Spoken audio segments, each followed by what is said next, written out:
I was shocked when I found out what actually happens to the money that I save in my bank. Now, here's the thing. This is a belief that we're told, and we were taught to save. We were taught to deposit. But what we were never actually taught, and what literally I just found out, was that the institution that built its entire profit model around our deposit is the same one that cultivated the belief that it was the right thing to do. Right. And I was kind of like slightly angered that I found out that this is what happened to all the money that I saved ever since I was like a 13-year-old kid and I got my first bank. Now, that's not a coincidence. This is literally the business model. So a Chase Pay depositor of 2023 was only 0.01%, but the Fed funds rate same period is 5.25%. So the reserve requirement since 2020 is now $0.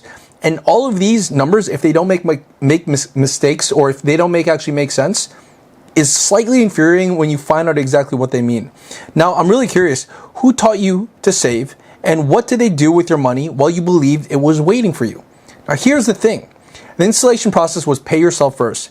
Piggy bank, school savings program, HR onboarding, parenting books, government literacy programs. The savings account is so normalized that questioning it feels reckless. That saving was also cultivated.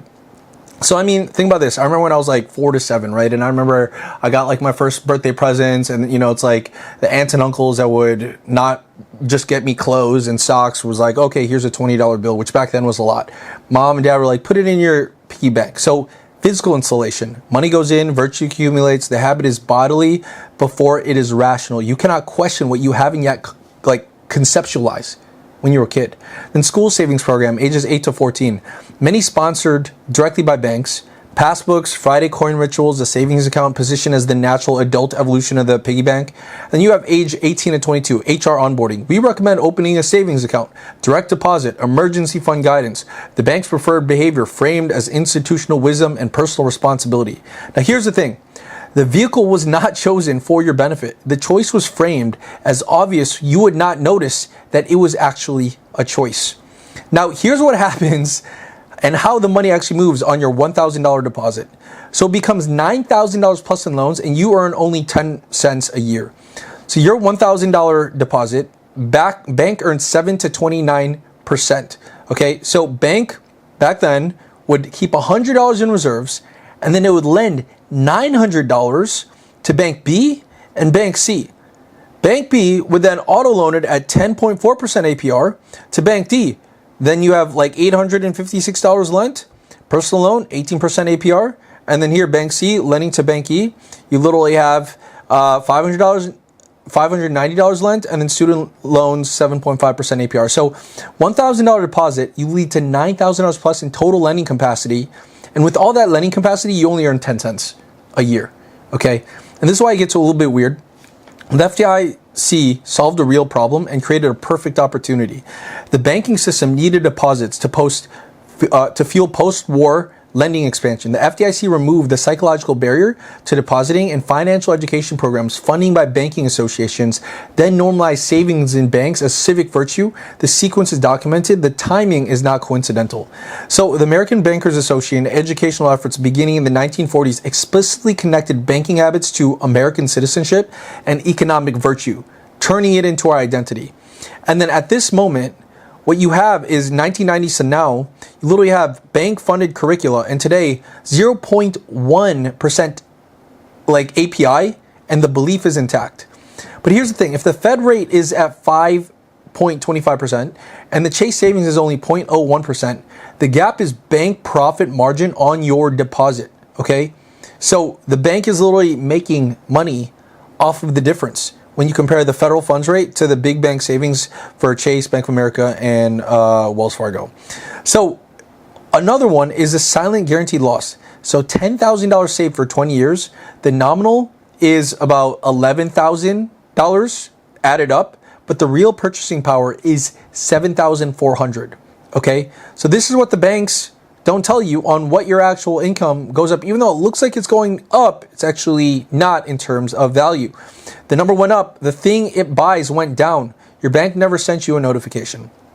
Now, the financial literacy curriculum was funded by the people it benefits the most. So Jumpstart, NEFE, Council of Economic Education, all publicly disclosed financial industry funding. The curriculum they produced, open accounts, build credit, use products responsibly. What it does not teach, how banks profit from deposits, real returns after inflation, or the existence of alternatives. So Jumpstart's founding and sustaining funders include major financial industry institutions whose business models never depends on the consumer behavior the curricula promotes. So here it is. You have financial industry, banks, cards, brokerage. You have financial literacy organizations. You have the school curriculum. And then now you have student behavior without questioning. So what's not in the curriculum is bank profit margins, inflation math, and alternatives. Like, why weren't we ever taught about this in school? So think about this. What happened in March 26, 2020 was a 0% reserve requirement, effective March 26, 2027. So what your school textbook said, banks keep 10% in reserves. With the legal reality that happened since 2020, banks are required to keep zero. So your entire deposit could theoretically be lent, and there's no legal floor. The bank decides this change happens during peak pandemic news cycle. So the model most Americans carry about where their money is does not match the regulatory reality of where it actually is. So bank earns $80 to $120 a year from your $1,000 deposit, and you earn 10 cents per year. Think about that. The $1,000 earns you $0.1, right? So 10 cents a year. Well, that's essentially used for the bank to make money on mortgages, on auto loans, on credit cards, on personal loans, on commercial, and all that other stuff. With credit cards, they're getting 24% APR off of that. And literally, that's $119 a year from your $1,000 deposit versus you get paid 10 cents. A ratio of 1,196 to 1. So same safety, same liquidity, but the banks get 5x the return. None appeared in the curriculum.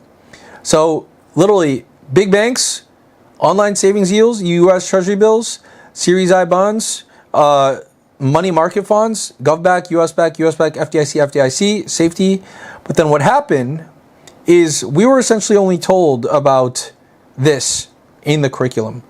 We were never taught about all of these other things on where we could also put our money in. So for example, online high yield savings like Ally and Marcus, 4 to 5%, 5 to 5.4, 4 to 9%, 4 to 5%. Do you guys see this? So like they're essentially drop shipping our percentages. Now the definition of financial responsibility and the definition of a profitable customer are now the same.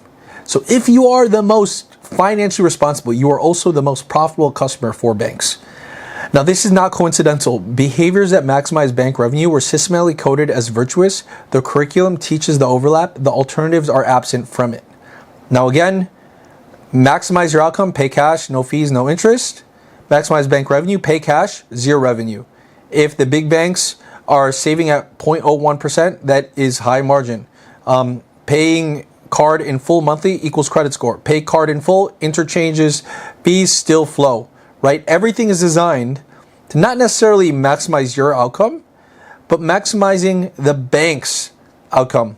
Does that make sense? Now, where bank interests and your interests actually overlap, everything else was engineered to look the same. So if you really think about it, it's literally here. Pay card in full monthly equals credit score. Pay card full monthly. Interchange fees still flow. This is the only place where incentives are essentially aligned. Now, the savings account is a tool being misused as a strategy. So the correct use is emergency fund must be liquid and stable, money needed within 12 months, behavioral separation. Wrong use as a primary long-term savings vehicle for money with the time horizon over 12 months. The tool's fine, the habit is wrong. Now, what you actually have here, emergency fund, 3 to 6 months expenses, money needed within 12 months, behavioral separational fund. If friction prevents spending, that's legitimate, use it. So high yield version, the behavior works, the vehicle is wrong.